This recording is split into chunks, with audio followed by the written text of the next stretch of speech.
Jason Derulo is one of the most successful pop stars, and it's not a coincidence because he's also probably one of the hardest workers in show business. If I work while people are asleep, that will be my edge. Today, he'll share where that drive comes from. As a dark-skinned male artist, 2023, I don't feel like it's like an even playing field. I feel like I need to work harder than everybody else to have the same kind of opportunity. How he rose up through Miami's cutthroat scene. It's like a bucket of crabs, you know, everybody's trying to make it, but like trying to, you know, if they got to pull you down to get up a space, they're going to do that. Push past negative feedback. Why are you here?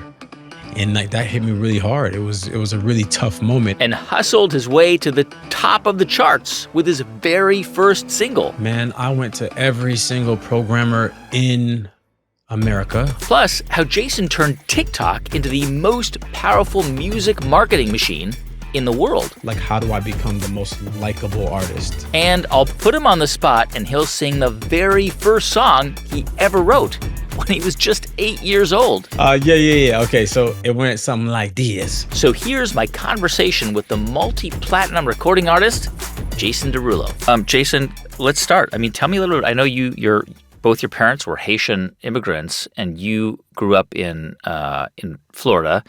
Yeah. Tell me a little bit about your parents and how, you know, they moved to the U.S. and what did they do when they arrived? So my parents met in college.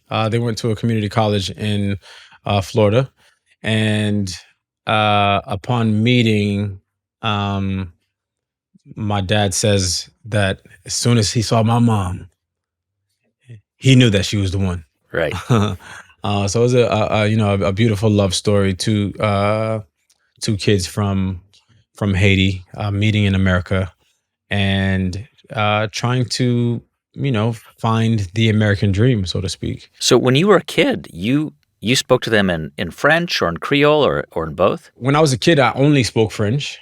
And then as time progressed, my mom spoke to us in Creole. So we spoke Creole in the house and slowly learned English when I went to school. But when I was a kid, when I was a baby, I only spoke French. French was my first language, and I had to kind of learn more English as time progressed. So like my brother and my sister struggled a little more with English because they were older and lived in Haiti for quite some time as well. So they struggled a little bit. How's your French today? Do you still have some of it? My French is not the best, man. And I'm a little upset about that, you know, because if I still had my French, I feel like, you know, it would have kind of upped my stake a little bit. I mean, yeah, especially when you perform in France. I mean, they love that. They absolutely love that. Yeah. For sure. I still speak Creole, though. I still, you know, strong with the Creole. And I guess your mom, when you were a kid, was going to law school. My mom taught me the meaning of hard work. You know, she worked 2 jobs, went to law school. She was just in the trenches, you know, and I think leading by example is the best way. And I learned the meaning of hard work from just watching her do all that and then come home and cook us a meal. You know, it was pretty impressive. Yeah. Tell me a little bit about you as a kid. I mean, from everything I've read, you know, and this is not uncommon for kids to dance and sing. I mean, go to any park, go to the beach, you're just going to find some kid twirling and singing and dancing, right? But it was a little bit different with you. Like already from a very young age, it seems like you were really, you know, a lot of kids say, I want to be a pop star. I want to be on the radio. I want to make, you know, music. But I think it was a little different for you, right? It was an obsession. Definitely. I think there's a difference between someone who likes music and someone who is obsessed with it. Someone who likes creating things and someone who's obsessed with creating things. And I think those of us that are obsessed with our passion have a bit of an edge because we are wanting to do that thing over and over and over and all day long. And if we're just talking about pure numbers and statistics, the more you do something, the better you're going to get at it. The more you do something, the luckier you're going to be. And I was very, very obsessed with with music and singing and dancing. But also, when I became 8 years old, I became obsessed with writing music, and Mm. writing music was the entryway for me that ended up being the thing that got me my big break. Tell me what kind of things you were writing at 8 years old. Do you remember the song? Yeah, so my first song was called "Crush on You," and I wrote a song because I wanted to give this girl in my class this song. I ain't had no money, so what was I gonna give her? So I was like, "This is free. I know how to sing, so I'm gonna sing her this song, and then she's gonna be melting in my arms." And And I wrote the song and never gave it to her. But I realized that I loved making music at that moment, loved creating music. So that's when I started to write every single day. I don't want to put you on the spot, but I'm just curious because obviously you've written multi-platinum songs and records and albums now that we all know. What did "Crush on You" sound like? Yeah. Okay, so it went something like this. 24/7 days of the week, my mind is on you and it's getting to me. I got a crush on you. I got a crush on you. You wrote that at 8 years old? I did, man. That was the first one. What? I can't believe you haven't recorded that song. I mean, that's amazing. I should record. I should record it and give it to my mom.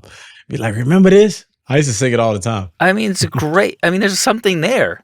Yeah, it's a Wow. little hook. It's a little hook in there, right? There's a little hook in there.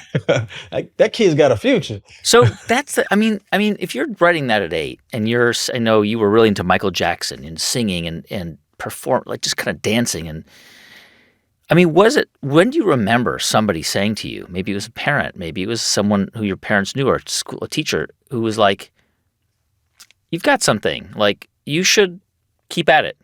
There's something there."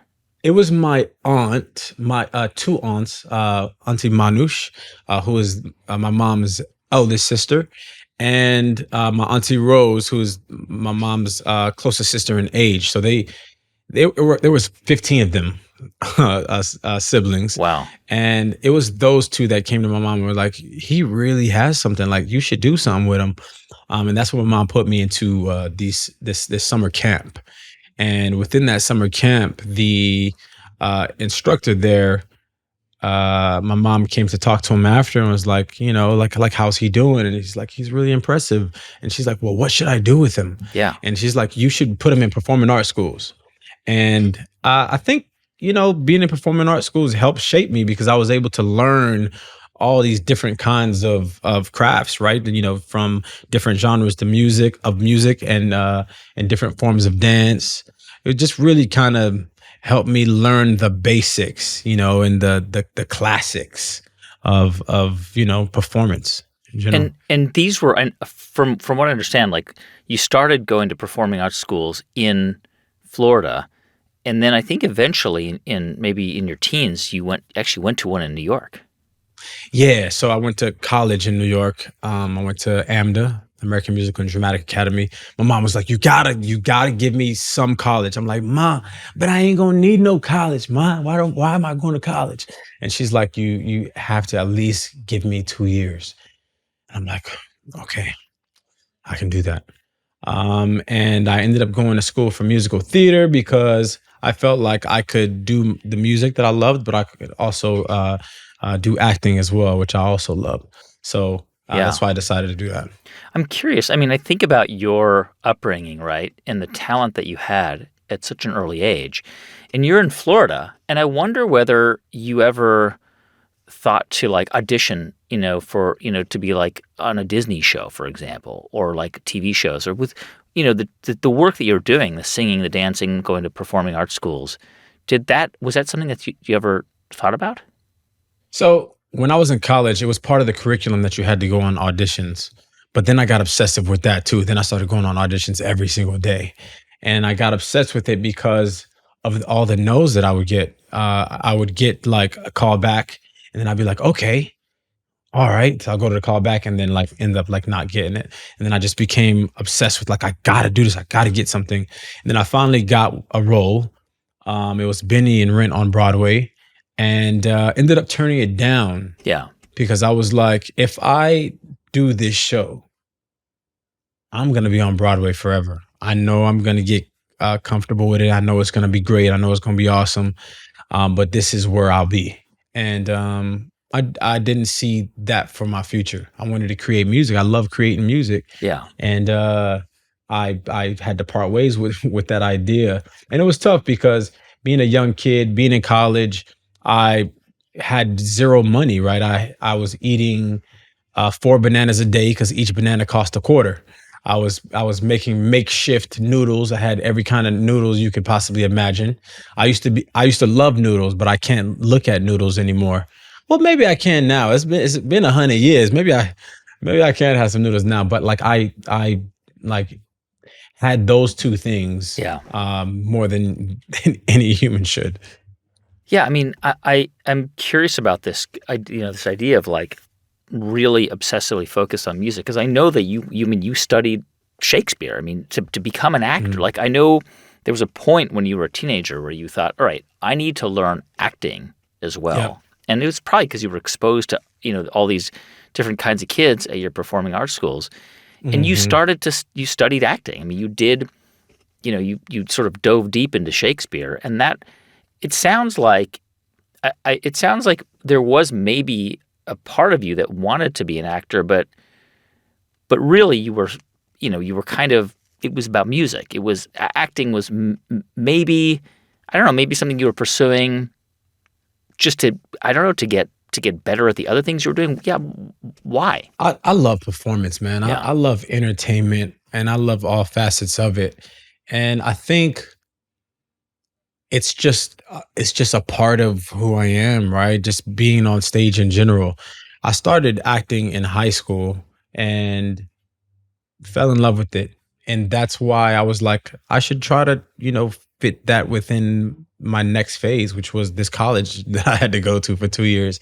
Instead of just doing music, why not continue the acting that I was doing in high school? Because like all the musicals, all the plays that I was in all of those in high school. So I was just like, yeah, let me continue on that path as opposed to just going to school for music.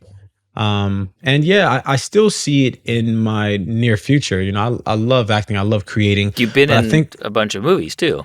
yeah, but I feel like my path is more of a path of creation. And I Yeah, think I do better with creating things as opposed to being a part of things that other people are doing. yeah, And I think that's my next journey is like figuring out a project that I'm passionate about, something that speaks to me. And I think, people are very, especially now more so than ever, people are really savvy and can read through everything. And when you're like really passionate about a project, I think people can see that and feel it. yeah. So I want my next project to be that. It needs to be something that really, really speaks to me. One of the things I read was that when you were studying acting and Shakespeare in particular, it was a very tough time in your life. Like, I'm curious about, and I've asked, great actors, Sigourney Weaver, Andy Garcia, others who were in acting school about their time or when they were young. And I've often wondered, like, were you the star of the show? Like when you were, 18, 19 years old, were people saying, one day you're going to be on the screen? And from what I read, you were not that person. Like when you were studying musical theater, you actually were not. I mean, the teachers and the professors and the instructors didn't necessarily see in you a future star. Yeah, I had mixed experiences.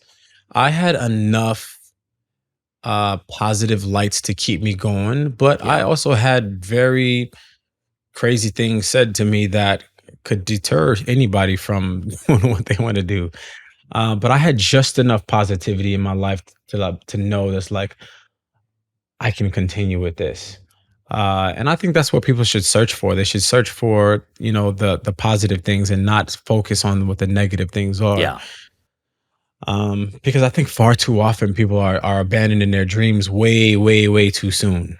Yeah. And you see some of the biggest stars, some of the biggest, most successful people in the world get their break later in life.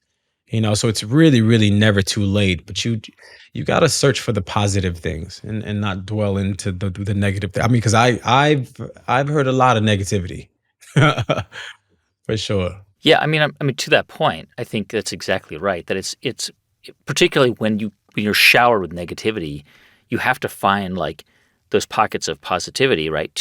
Because you wouldn't be doing what you're doing today. So I'm just curious because somebody learning about your story might think, oh, nobody ever gave Jason Derulo any pushback. Nobody ever said he wasn't going to make it. But it sounds like that did happen. Definitely, definitely. I had teachers ask me like, why are you here?" Like I remember I was rehearsing this Shakespeare piece that we had to do within class, and we had to basically perform it for the class the next day. I was rehearsing all night long, literally didn't sleep. Came in, teacher called on me, and I started, and midway through, I totally blanked, and like it all went away. It was like, wow, I mean, I had it. And then the teacher says to me, he was like, why are you here?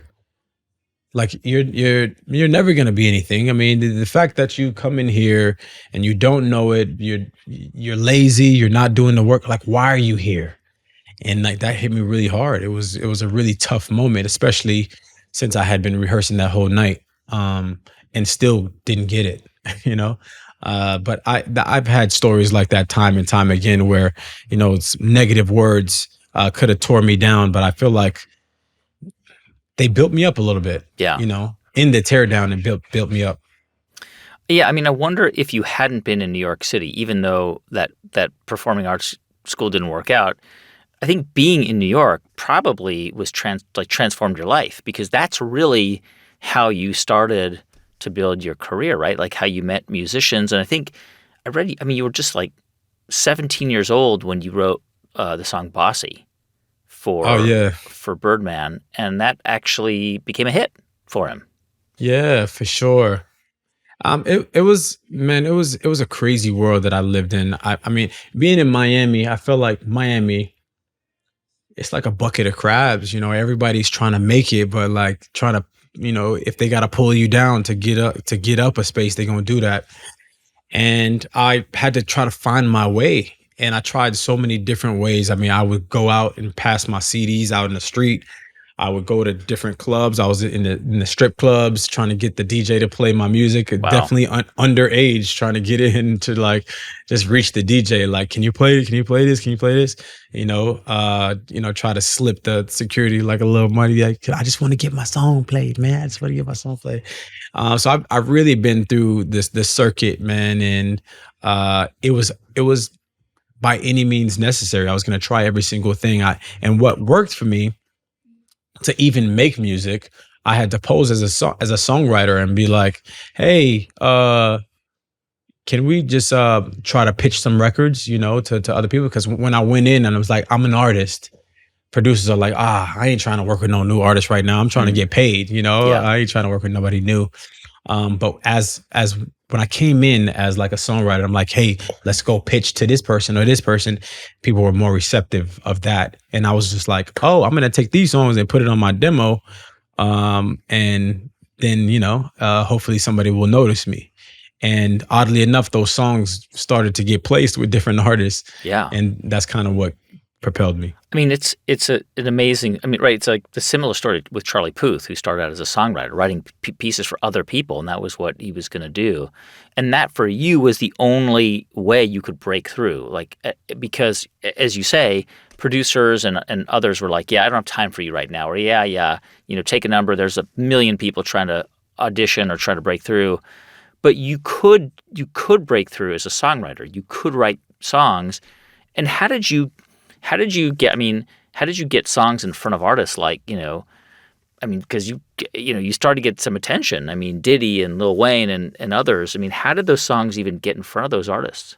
It was tricky, but Miami is really small, and I was working with all of these different up and coming producers, and Yeah, somebody was bound to meet somebody. yeah, We had P. Diddy down in Miami. We had Cash Money down in Miami.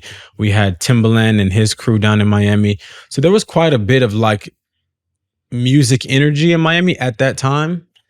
Uh, but it seemed like closed off. Like you couldn't like get yeah. in any way. And it wasn't until Diddy brought Making the Band to Miami which was a TV show back in the day. I don't know if you remember that Yep. TV show. But he brought in like a ton of different producers and a ton of different writers from all over and flew everybody down, and everybody would record in this one studio. And I got invited to that studio by one of the producer friends that I knew. And it was in a meeting with Seven Aurelius, where he had these doves in the studio. He had like these fog machines in the studio, and I walk in and I'm like, holy shit! Where am I? Like, Yeah. this is crazy. And then he has like Prince playing on a TV screen, and then all over the walls he has #1 in 50 countries, biggest song in the world. So like, just like positive things that like he's like looking at in the within the room, so that he can kind of will a hit.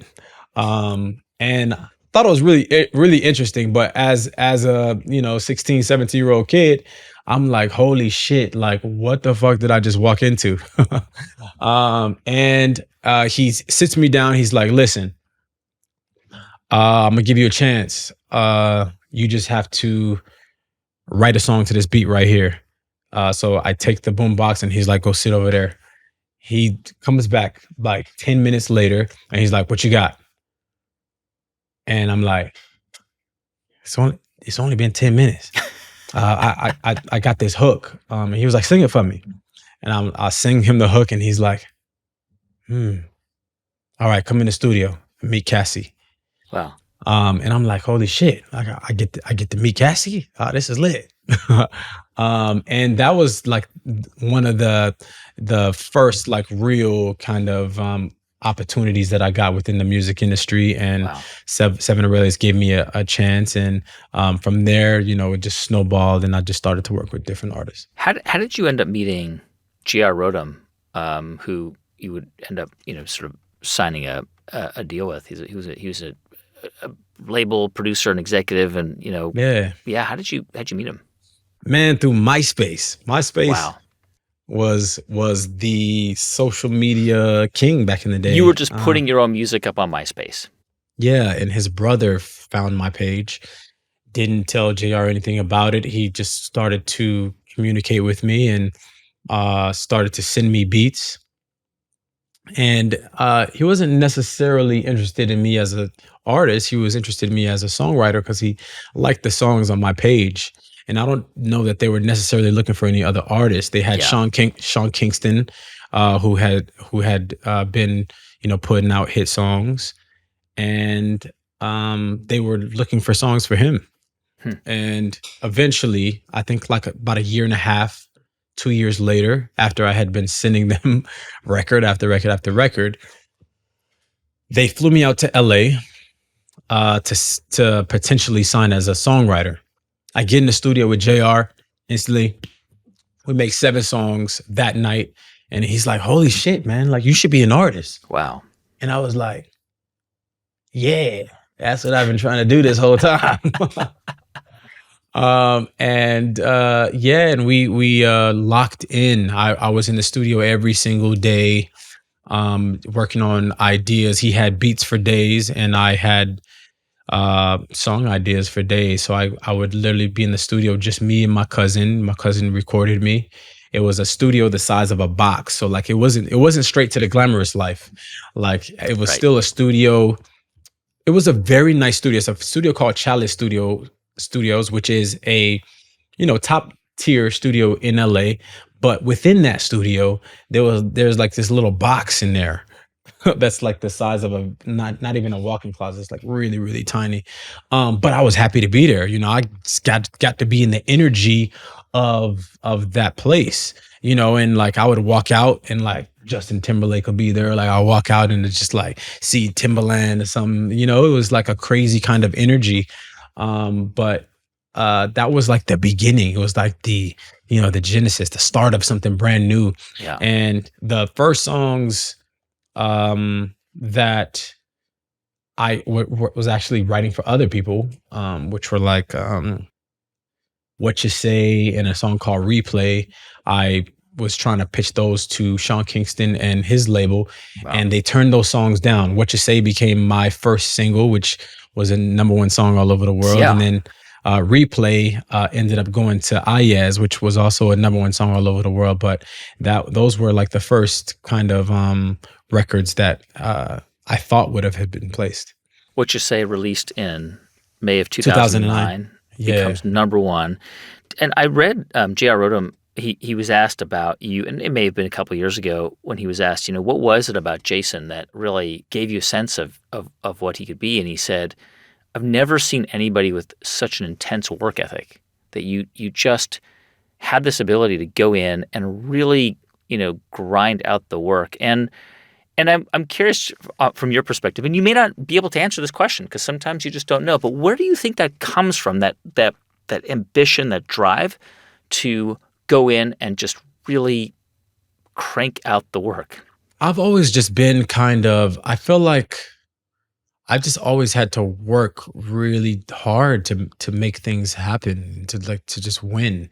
Even with basketball, right? I've always loved basketball as a kid, but I just felt like people were just like had an edge on me, and it was just like how? Like I play, just as much as them. Why do they jump higher? Why are they faster? Like I went to like these really big athletic schools, and I just couldn't understand. It wasn't until I stopped everything that I was doing and purely focused on basketball and literally had a basketball in my hand 24/7. I Wow. would sleep with it, wake up with it, walk to the bus stop with it, dribble on the school campus, and then, be taking hundreds of shots after. And it wasn't until I did that I saw success, and it was kind of like this thing that I just noticed that I just needed to work harder than everybody else. And I think, it's not always the most talented person that makes it, right? I think it's the hardest worker in the room that's eventually going to shine through. And I've kind of lived my life that way, Yeah. and knowing that I just have to work harder, even now. I feel like as a dark-skinned male artist in 2023, I don't feel like it's like an even playing field. I feel like I need to work harder than everybody else to have the same kind of opportunity. And I just kind of always felt that. I've always believed that in my heart of hearts. And I always believe that if I work while people are asleep, that will be my edge. Like if he's asleep right now, and I can get like an extra 3-4 hours on him, I should be good. Yeah. The other thing that you did early in your career, from the beginning, from Whatcha Say, the first, hit you had, song you released, is I think you thought about, you were thinking about the future, and you were thinking, and maybe it was conversations you were having with people, but I'm curious about your thought process, because from the get-go, one of the things you did was you said your name in the song. Yeah. You sing your name at the beginning of the song, and this becomes your tagline. And it's been imitated, by many others. But it seemed like you were thinking about not just the music and what you're putting out, but building a brand around you. Was that really part of the thought process? Definitely part of the thought process. Did I know that it was going to be so successful? Nah. I mean, I didn't think like I was going to do this jingle and it was going to be like one of my calling cards to the world. You know what I'm saying? Yeah. It was something that I thought would introduce myself to the world. It was my first song. I was like, this might be my only opportunity to get people to know my name, And after that first song, it became such a thing. I was like, oh, let me do it on the next one. And then so on and so forth.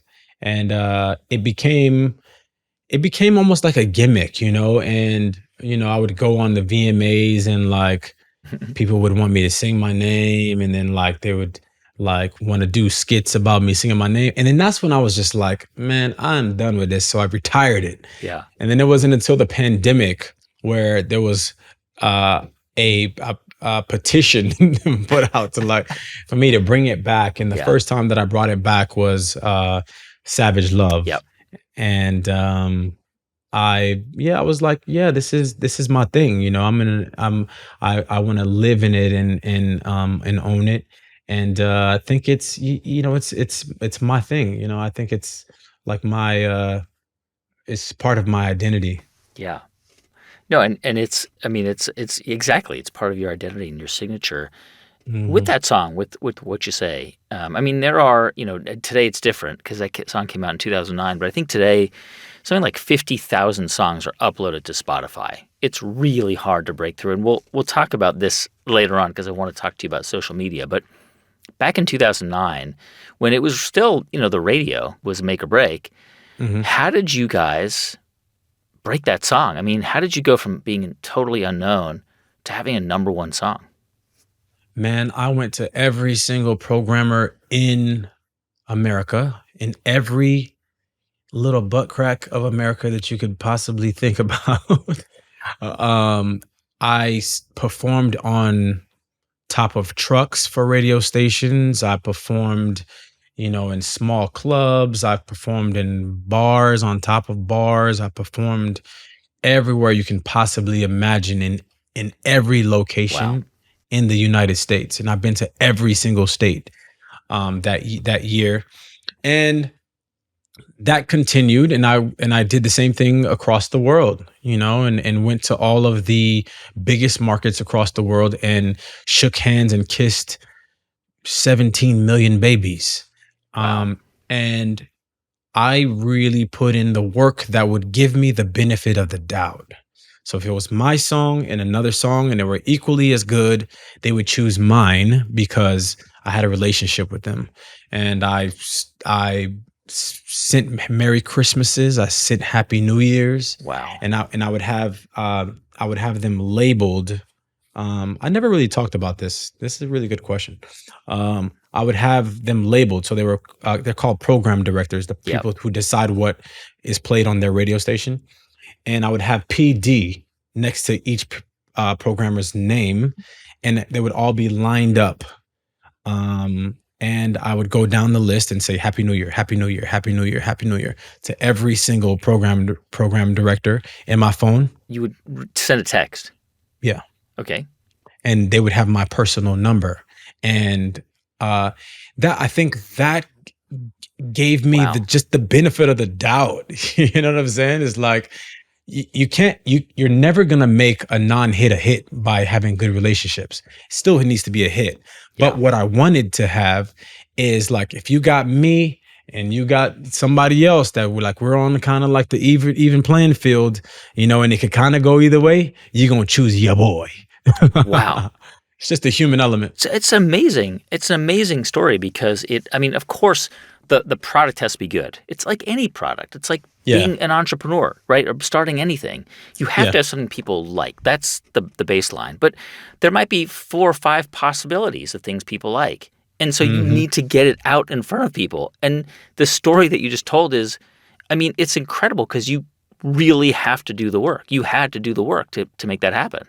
Yeah, and I think the only other artist who's probably did that as well as I did is probably Pitbull. Pitbull was really, really personable with all the programmers, and I think he also, he's just a really likable guy, Yeah. and he definitely had that kind of work ethic as well, where you got to kind of play the game. How did you learn how to do that? Or was it just an instinct? I mean, how did you know that was a playbook that you were that might work? So my manager at the time and I mean, we would sit and talk about all kinds of things and like craft different ideas, and that was one thing that we spoke about. We spoke about the human element, Yeah. and building this business, building this brand, just like any other brand, how we interact with people and how we make our decisions. Like if there's a small part that is just about being likable, like how do I become the most likable artist? And I think I did that really well. I became like the most likable person to these programmers. And you know, I think I've done kind of like the same thing within social media. I've transferred that Yeah. same thing, and there was a time where I was going to literally every single uh creator. It was like, hey, let's collab, let's do this, boom, boom, boom, boom, and utilize that same thing, because I feel like creators are the programmers now. Yeah. Creators are the um they're the tastemakers, Yeah. they're really, really um pushing. They have their finger on the pulse of what's hot and what's next. And I think we need to respect them as such. And I've really, placed my stake in that world as well. So when it's time to put out a song, when it's time to put out something, like I've done the work with you, we've collabed, I'm curious about how you, and obviously it's changed over the course of your, evolved as you've grown as an artist, but how you think, how you thought and think about music. So a good example to me is Talk Dirty, which I use that as an example because I remember I would drive my kids to school and that song would come on the radio and we would all sing to it. And then at one point my wife was like we dropped the kids off at school. She's like, "Did you ever listen to the lyrics of the song?" Like it's like I know we're like a 4-year-old and like a 6-year-old in the car are all singing "Talk Dirty," um, and it's because it's a great song, right? Thank you, And thank I you. was like, no, I never really thought about it, but it was such a catchy song, Yeah. and obviously there's a kind of a cheeky element to it too, and. Sort of talk to me a little bit about how you think about that song or any song that you craft because you do have this ability to connect with people on different levels, whether it's the sound or the music or just, kind of a wink or a joke in there. Is that like, do you think about that when you're crafting a song? Yeah, what I use a lot is kind of, I always try to blend two worlds together. So juxtaposition, right? So a song like Savage Love, as happy as the song sounds, it's actually in the lyric, it's really melancholy.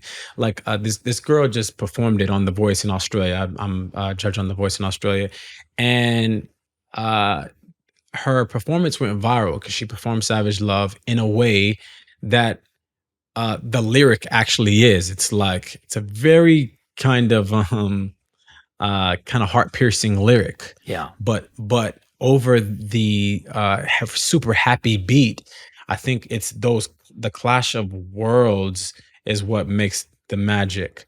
It's the same thing like with Swala, right? It's like such a like the beat is like so happy and dancey, but the lyric, the subject matter is extremely sexual. Like, Yeah. but you would never you you would never really think about that necessarily because the sound of it doesn't feel like that. It feels really kind of lighthearted and fun. So kids love it and adults love it for a totally different reason. And I think it's those clash of worlds that I always trying to accomplish that tends to be magical. Yeah, I think I read an article. I know I read an article about you that said something like, what the genius behind so many of his hits is that you could hear it at a strip club or at a bar mitzvah, and I think that's Uh, exactly right. I gotta give that person an applause. I love that. You know what I I think mean? that's my biggest compliment. You can hear Jason Derulo at the strip club or at a bar mitzvah. Right? But Don't get no better than yeah, that. it's unbelievable. Let's talk about Savage Love for a moment because that song, I mean, was the song of the pandemic. Really, I mean, it was one of the Hmm. huge big songs of that time, and we were all kind of trapped at home. And this song blew up on Hmm. through TikTok, and I Yep. think at the time it was, if I remember correctly, you had left your label. You had you did not have a label, and that song was just released without a label. Yeah, it was crazy, man. I was out of my mind. Yeah, I do crazy things sometimes, and um, this is what happened. So I was at this label for the majority of my career, and I kept the lights on for a very, very long time because I was kind of like the only big artist on the label. for a very long time. Yeah. And it was tough because every 3 to 4 years, a whole new regime came up, entirely new staff came in because they just would fire everybody and like, it's like, we need to try this again. And then just like hire a new CEO and then everybody around them is new. Yeah. And it's like every 3 years, I'm like, damn, now I got to learn these new people and like try to figure this out and like let them know how I tick and how things need to go, right? It's tough time and time and time and time again. Finally, the last regime came in, and we just did not mesh. We did not blend, and they disliked me. I disliked them. They were trying to find new artists because every time a new regime comes, they're not worried about the people that have been on the label because they have to kind of bring something new to the label so that they can prove their value. Yeah. But I think there's a large value in the things that works. It's really hard to find things that work. So I think, yeah. So basically, they come in. I'm not meshing with them. They're not meshing with me. I'm like, let me go, man. Like, what are we doing here? Like, just let me go so that I can go on with my life. Yeah. And it was a fight, and finally, I was able to get out, and I was like, oh, this is about to be amazing. I'm gonna be able to pick out any label that I want. I'm gonna get the fattest check in the world, and every label is gonna be dying to have me. Right. I go out into the circuit after selling 250 million records across the world, and I'm met with some reluctance. I'm like, whoa. Oh no, it's too expensive for us. I don't know. Oh no, I don't. Yeah, I don't know if this is gonna. Oh no, we have this right now. We're working on, and I'm just like, wow, is this real life? Like for real? I'm getting like rejected at this point in my life. This is insane. I'm like, cool. I'm gonna go out and I'm gonna put out records myself, and I put out Savage Love as an independent artist, and it became my most streamed song that I've ever had. And I put out Take You Dancing as an independent artist as well, another platinum song. And then all of those same labels came back and trying to join the party. And it all, came full circle, and it was just like... It's amazing. I mean, that song obviously just blew up. There's so many things about that song that make it perfect for the sort of the moment we're in, and the era of social media, and particularly because there's a dance. You can create a dance to that song, and TikTok is the new Billboard chart. It's not MTV, Billboard, like those radio stations. The things that mattered in the 80s, 90s, and the 2000s are just less influential today. Yeah. Things changed, man. And when you put that out into the world, did any part of you know that this could be a TikTok? Like that TikTok could propel this to what it did? I believe that in my heart I did, because I was blowing up on TikTok. Yeah. And I was having a real moment on that app, and I was like, I can probably leverage this. You were blowing up as a creator on TikTok, making videos, yeah. And I was like, I could probably leverage this and put out something and just get a lot of mind share. And just because I was doing things that people were following, right? I was doing things that were starting trends. I was hopping on other people's trends, and those videos were going crazy. But if I was getting like, at one point I was getting about 1 billion looks on my page per week. It was wild. Wow. So I was like, I got a bigger platform than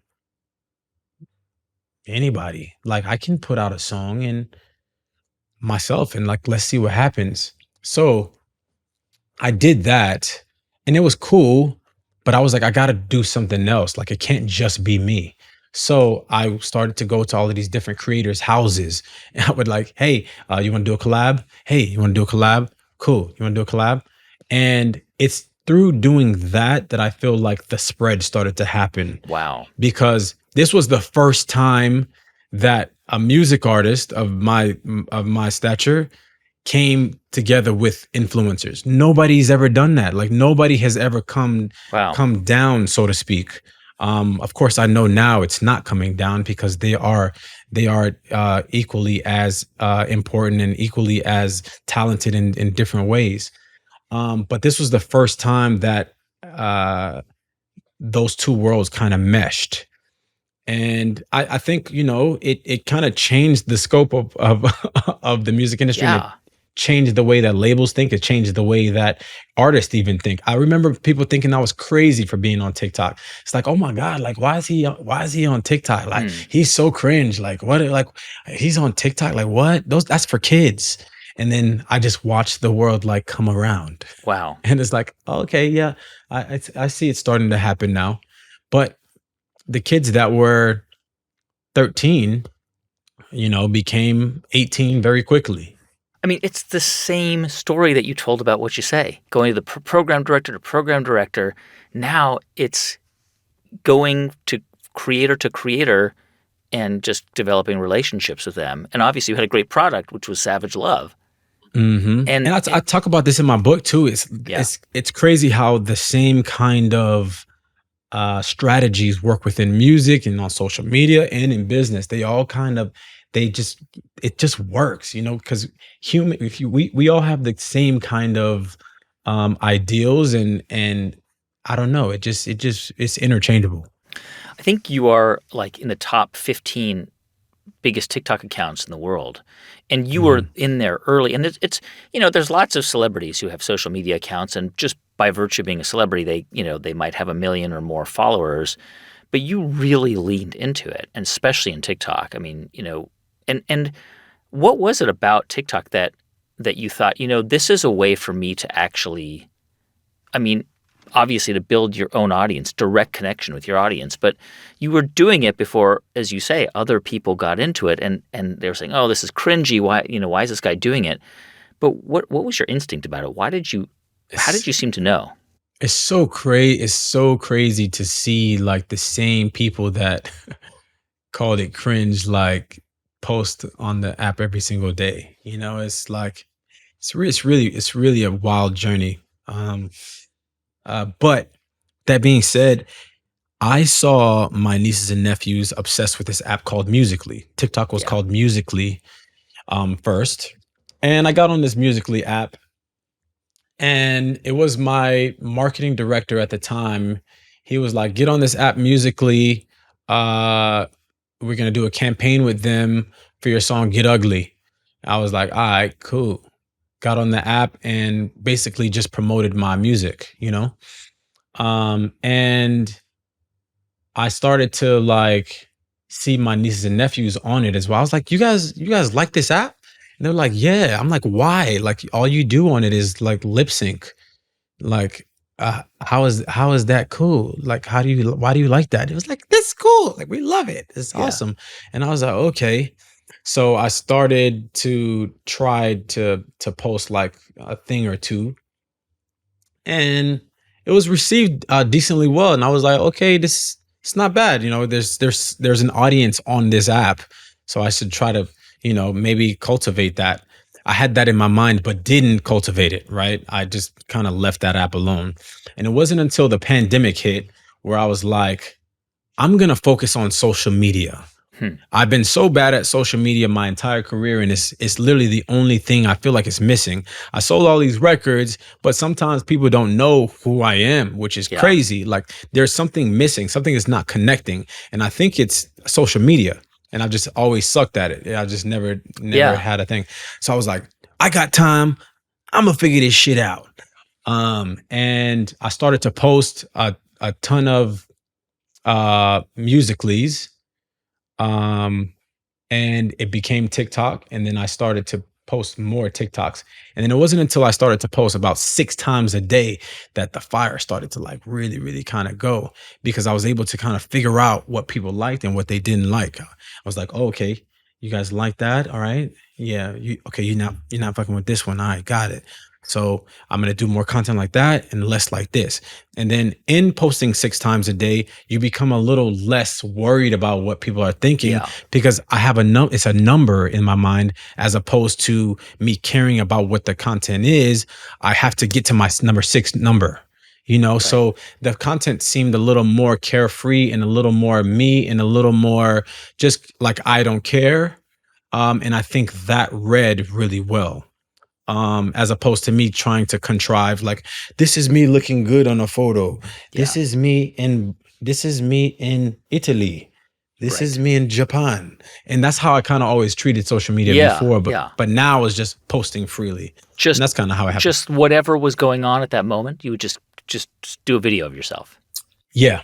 And I would just I would try to think of things as well, whether it was like cooking, or whether like I had like a funny joke with me and my cousin, and I was like, oh, let's film that. Let's do that again and let's film it, And then slowly the slogan became, oh shit, that's a TikTok. Oh shit, that's a TikTok. Something funny would Wow. happen. Oh shit, that's a TikTok. And that's kind of how I live my life now. And you would just ignore the people who are like, "Oh, this is lame. This is stupid." You just ignored it. Eventually, you got comfortable and you thought you just pushed that noise out. Yeah, because thankfully, the numbers still kept coming, you know. So I just kind of dealt with it. Yeah.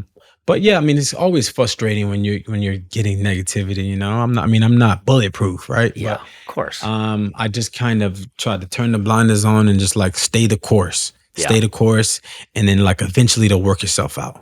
One of the things that I wondered about was once Savage Love blew up, and now you've got 60 million plus TikTok followers alone. Mhm. You did sign a deal with the record label, and part of me was like, God, why did he even need to? I mean, he is a record label, with all those followers. Well, I think my platform is really powerful by Yeah, itself, but I think my platform is even more powerful with another powerful team. yeah, yeah, So if we put our teams together, we're just that much more um, of a squad, so to speak. And that was the yeah, thought process. So it's not necessarily me. Of course, I don't have a deal like I did when I was just coming out. It's more like a partnership as opposed yeah. to like me signing to a record label. You know what I'm saying? Jason, tell me about how, I mean, obviously TikTok is kind of reshaping how people consume music, and songs that were popular. Like a couple months ago, Sweater Weather, which was a song that was popular 12 years ago, all of a sudden blew up on TikTok, or obviously the Fleetwood Mac song, I mean, they're songs that are just blowing up, or, that came out 20 years ago. But tell me Hmm. about what you think the elements of a great song need to have to to get noticed on TikTok. What is it about TikTok or what is it about a song that goes viral on TikTok? Oh, I mean, I don't know. I don't really Yeah. know, right? I mean, it's like you just have to have music that connects to people in one way or another. It's like a movie, right? When you go to see a movie, like you gotta make me wanna cry. You gotta make me want to laugh, or fall in love, or be jealous of Yeah. of something. It has to be pulverizing in a way that makes me feel something. And that's what I always look for within a song. What's that pulverizing thing that is going to stand apart amongst the rest and make people really, really feel something? And I think that's the secret. It's sometimes it's a numbers game. You got to make a lot of music, and sometimes the right song will come. I mean, obviously, you have to reach a certain point of songwriting and song creation. But yeah, it's a numbers game. I mean, I write song after song after song after song, and sometimes that incredible one just comes up. Yeah. Yeah, yeah. I got one about to come on the horizon, actually. Oh, I can't wait. I wanna ask about sort of Jason Derulo Incorporated. I don't know if that's the name of Mhm. your business, but just the business around you, because a lot of people I interview who are just extremely talented like you, and that's their lane. They focus on their music, right? And that's great. That's a great career, especially if you can, make a living off of it. But you've Mhm. got a bunch of different things going on. I mean, you are involved in as an investor. You've got vodka brands. I think you're involved in a volleyball team. You do Yeah. endorsements. And I'm probably just scratching the surface. You've got a TV program now in the UK, which we should talk about, where you're basically trying to develop the next generation of stars who can perform on social media. Hmm. Just walk me through how you organize your business. Like, are you the CEO? Do you have one? Do you have a team that you meet with every day? Just kind of walk me through it because it's kind of amazing what you've built. Well, I've I've really kind of built things really slowly and carefully. I've made a lot of wrong turns and have um went through a lot of money from failed ideas and Yeah. failed, investments. And through the failures, I was able to learn more and more. And it's the failures I feel like that have made things start to work eventually, you know? Without those failures, I wouldn't know which way to turn, which things to do, and what to look for, Yeah. what red flags. Um, I'm so just curious, sorry to interrupt, but no, please.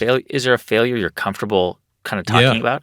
absolutely. You talked about me having a vodka brand. That vodka brand, I'm done with it. Yeah. Sunk a lot of money into it, a lot of time, and sometimes you just gotta cut your losses, man. And just like Yeah. it's a loss. There's you can't just keep dumping money and time into something that is just not working because it's not gonna. Some things will eventually like pop, but you gotta find out for yourself like what else is worth your time. There's only so much time in a day. Where are you going to spend it? Are you going to spend it in a place that you know there's no signs of swell, or are you going to try something new, Yeah. that may have some upside? And sometimes it's really tough to let something go because it feels like it should be Right. successful, it feels good, but it's not always good. Everything that feels good, everything that tastes good is not always good. So I've had that. I had a clothing line that failed, and those are the kind of brands. Those are the kinds of things that the normal artist would do, right? You do a clothing line, Yeah. you follow like Diddy and like try to do a liquor brand. You know what Right. I'm saying? And like that's like the artist thing to do. And it wasn't until I started to do things that I was more passionate about, the things that I believed in, that things started to turn around and started to really work. Uh, the most lucrative one is a Rocket Car Wash. We have 40 locations across the country, Wow. and they are and there's so many sites that are being signed off in other territories now. From Dubai to Germany And you to all joined these them as different an places. investor. Yes, lead, yeah, like lead investor. So Wow. myself, Chris Erickson, and Danny White is And three this of was us. early on when they were starting. Yes, yes, yes. So Yeah. it's really exploded now, but yeah, it started off as a baby project. And now it's got 40 locations all over the US. Yeah, 40 locations and signed deals for another Wow. 40 in the I mean, pipeline. I have to imagine that you get pitched. I mean, I get pitched, 10 times a week. You probably get pitched 10 times an hour. How do you evaluate the meetings that you're going to take, the conversations you're going to have? How do you sort of structure your day and say, yep, I'll take that meeting, not this one? Well, the age old saying is you never met a deal you didn't like, Yeah. right? And that's the truth. Everything seems like it could work, right? Um, but you got to pick the things that you really want to spend your time and energy into. Like I've gotten to things that I shouldn't have gotten into because as soon as I get into it, I'm like, yeah, but I got to do this, I got to do this, I got to do this. When you really are passionate about something, you find the time for it and you spend your time and energy on it. So I choose projects that I'm not like oh, this is good. I only work with projects that are like, holy shit, this is gonna change the world. Right. And that's how I treat my songs as well. Because Yeah. if I'm playing you one of my songs and you're like, oh, this is a vibe, this is cool. That's not the song that I'm gonna put out. I need to, when I play you this song, Yeah. guy, when I play you this song, I Yeah. need you to say, holy shit, this is gonna change the world. This is gonna be, that's the kind of response that I'm looking for. And Yeah. those are the songs that I put out. And those are the songs that end up being the big hits. Because when people are like, oh yeah, this is good, this is really good, those are never the hits. So the same thing for business. So you're always looking for I mean, that's a pretty high threshold, right? Because you can make a really great career out of hitting singles and doubles. Like you could find a business that becomes a, 50, $80 million business rather than $1 billion business. Yeah, but it depends on what you want in life, right? So like Yeah. a $50 million business is not really going to change my life. My it's gonna, like, my life is still going to be the same. It's like, okay, what am I going to do? Like, I don't know, get another watch or something, get another Right. house. That's not going to really alter my life. What is going to alter my life is $1 billion businesses. Like it has to have $1 billion potential for me to spend the time on it, right? That's for me personally. I mean, everybody's all is way different, right? So like the way my brother might approach things are way different than I'm gonna approach it, because an $80 million business may be great for my brother, you know what I'm saying? But you have to figure out what works for you, like Yeah. what is in your what's gonna make a difference within your life. Yeah. So tell me, I mean, I asked you this earlier and I forgot to sort of dive into it, but how do you kind of structure your team? I mean, you've got a manager that oversees your sort of recording and probably a lot of the projects you do, but what about your entrepreneurial side? I mean, who sort of how do you like what is your kind of your staff or your team look like? So I no longer have a manager in my music side Wow. either. So I manage myself now. Wow. You're your own Uh, manager. yeah, Wow. yeah. And for the business side, there's no.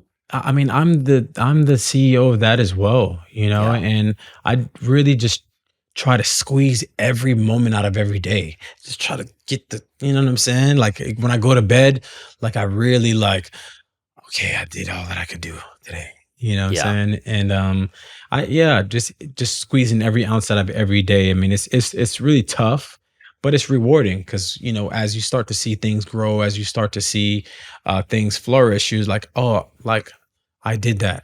Yeah. But not without amazing teams. So this is my philosophy. You have to have the best of the best in every area. Like I will invest what I need to invest to have the best person for the job. If you're not Yeah. the best, if you're not striving to be the best, then you really have no place on the team, because I'm gonna put in the work and I'm gonna set an example and you're gonna see the hours that I put in. If you ain't putting the same kind of hours, if you don't have the same kind of commitment that I'm gonna have for it, I gotta find somebody else. I gotta find somebody else that has that dog in them like I do. And that's how I kind of treat every single business. I need someone overseeing every business that has the dog in them like I do, and that has high hopes and really big goals. Yeah. How do you jump from one thing to the next? Because you are a creative person. Like you're a writer. I mean, you've got a television show that it just sounds so cool in Britain where you bring on young people and you sort of shape them into the next generation of pop stars. But I want to Mhm. but just the creativity side, on the one hand, you're writing music, you're putting music out there, you're making videos, you're creating content, and then you're also the CEO. So you're going from like meetings, like even this interview, like somebody had to come to you and say, Jason, there's this guy, Raz, wants to interview you. I think you should do it. And then you have to make that decision. Like, okay, I think I'll make the time to do that. But then, like, you also need time in your day to write music and to make videos. And so, how do you leap from one thing to the other like that? Truthfully, I lean on data, lean on numbers a lot. So instead of just having to um look at everything like interviewer or a site has to offer, Or a like, business opportunity or a pitch yeah, or yeah, data, right? Like, let's look at the numbers and yeah, see like what are the numbers saying? Like, is it going to move the meter? Is it going to be something that is going to um help us? yeah, It has to be worth it. Like, at this point in my life, I guess, every second matters. I have a son, you know what I'm saying? yep, So um my time really matters because I want to be spending as much time with him as I yeah. can. So if something's not going to like really help us, it's probably not going to be worth it. So, how do you find time But to I think, Guy, I think you're yeah. amazing. No, no, I'm not I, fishing for compliments. no, I love your shit. I really do, and Thank you. I commend you on the people that you bring on as well because it's so left field and really informative. So I had to tell you that I was a Well, fan as thank well. thank you for saying that. How do you find like carve out time? Do you carve out time to just be creative to write music? Because you've got to think. You've got to think like about what that song is going to sound like, what the words are going to be, and that takes a lot of brain power. It does, and I try to put in the hours. So it's not just about like when I feel creative, I'm gonna go and Yeah, make a song. Um, it's more about like, okay, I'm gonna record from this time to this time, and I'm gonna put in the time as opposed to like, "Oh, I'm not really feeling creative today. I'm not gonna go down there, you know. And I used to be like that when I was a kid until I wrote some songs when I was really exhausted. Like I wrote "Riding Solo" when I was exhausted. yeah, Um, I wrote I wrote a song called "Other Side" when I was exhausted. And those would be times where I think like the average person would have probably called it a night. yeah. But I was like, "Ah, let's do one more. I didn't put in the proper time that I needed today. It's like I didn't shoot enough jump shots today. I got to make sure that I'm at least shooting 1,000 jump shots a day. It's that same kind of uh, the rule book that I have that I think that helps me be successful. Yeah. Um, how do you write songs? I mean, do you start with a melody? Do you start with just like do do like it's like humming in your head, or do you start with words, or does it depend on the song? It starts with a concept first, Yeah. and like to normally have a title in mind first, Yep. and within that concept title, I'll freestyle uh, my thoughts and melodies on the mic, and I'll do say like 10 different chorus Wow. ideas, melodies, with some kind of jumbled words in there. Like some make sense, some don't. I'll do 10 different pre hooks, which is the part right before the hook. And then I'll, do verses, but I'll record it in order though. I'll like go from the verse to the pre to the chorus Yep. and then do that 10 times. So And then I pick up the best verse, best pre, best hook. And I then I know at the moment of this recording, you've got something coming out. So I don't want you to give that away because I know it's going to be a surprise. But can you walk me through a recent song and just kind of break it down a little bit, like how you did it? Okay, I mean, let me just like give you a song that's at the top of my mind. So, for instance, "Talk Dirty," Yep. because you said you used to sing that in your car with the Yeah. kids and stuff. So I got that beat. It was from a no-name producer, and it didn't matter to me. I thought the beat was unique, Yeah. um, and I tried to write a song to it one evening, and it didn't work out. Yeah. And then I came in like a couple of days later and I was going through beats. I invited a couple of my friends to write with me. And that beat came on again as we were playing through different beats. And they were like, "Oh yeah, this is cool." I was like, "Yeah, but I already wrote to that shit. Like, let's try something else." And I was like, but I do really like it. Y'all want to try it? Yeah. At that time, I had a rule that if I already wrote to a beat, I wouldn't try writing to it again because I've never been successful the second time either. Hmm. So it must be the beat. It's not me.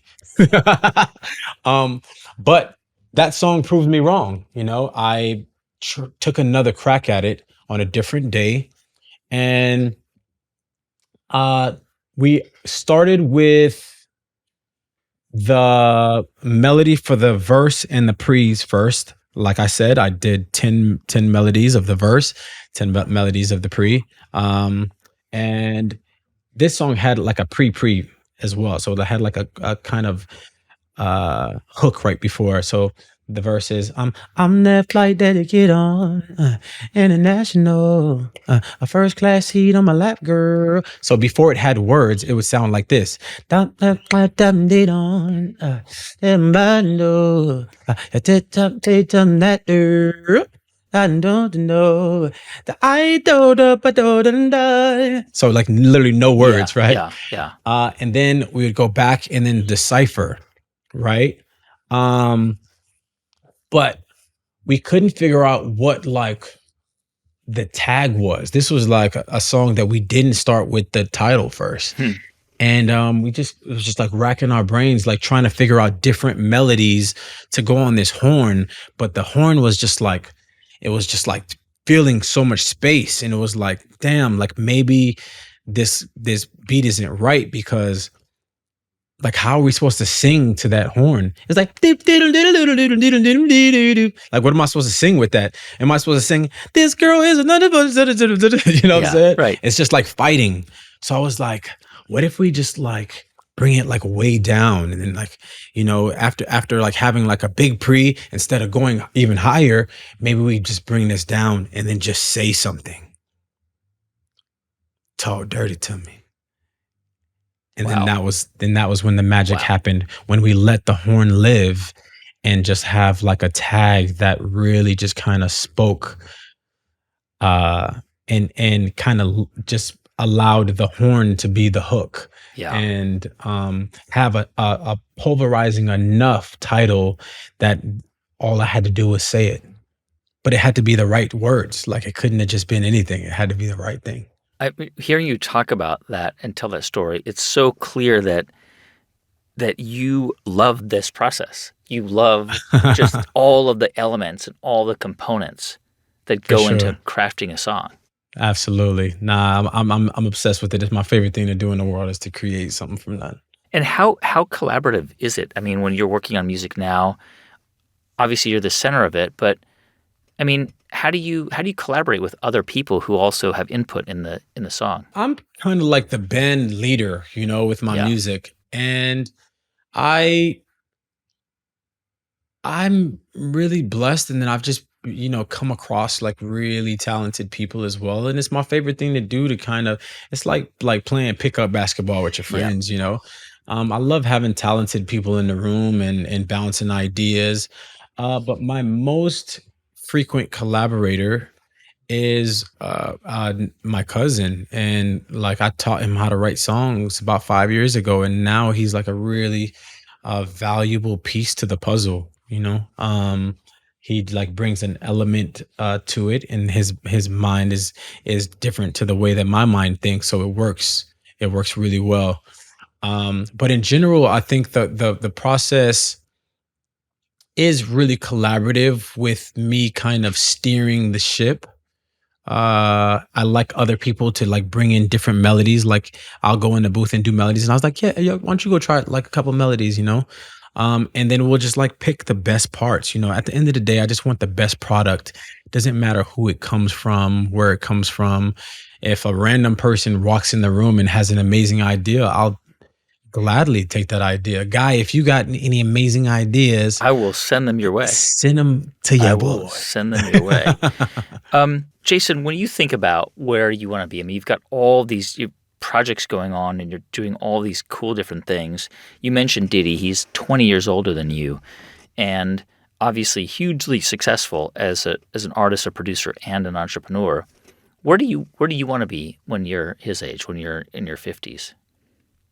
Yeah, I'd love to Be a mogul as well and be a shining example in my community, the Haitian community, as well as just the Black community in general, and just be a shining light for any dreamer out there.